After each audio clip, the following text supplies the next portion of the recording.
En ce moment, Jupiter revient dans le ciel du matin.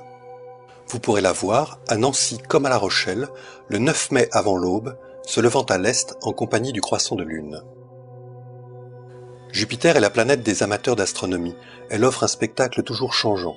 Les nuages, qui couvrent le disque de la planète, répartis en bandes parallèles à l'équateur, se modifient en permanence, devenant plus ou moins visibles selon un cycle encore mal compris.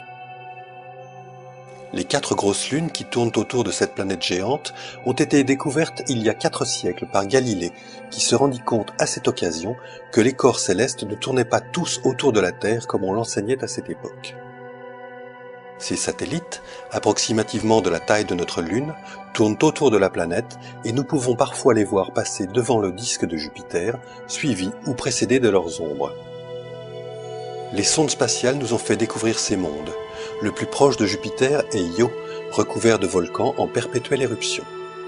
Europe, le plus petit, est une boule de billard formée essentiellement de glace, alors que Ganymède et Callisto, les deux plus lointains, sont des mondes gelés et inactifs, composés de glace et de roches.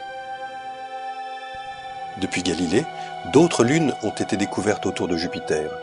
On en compte aujourd'hui près d'une centaine, mais seuls les 4 plus gros satellites, appelés galiléens, sont observables avec une paire de jumelles ou un petit télescope.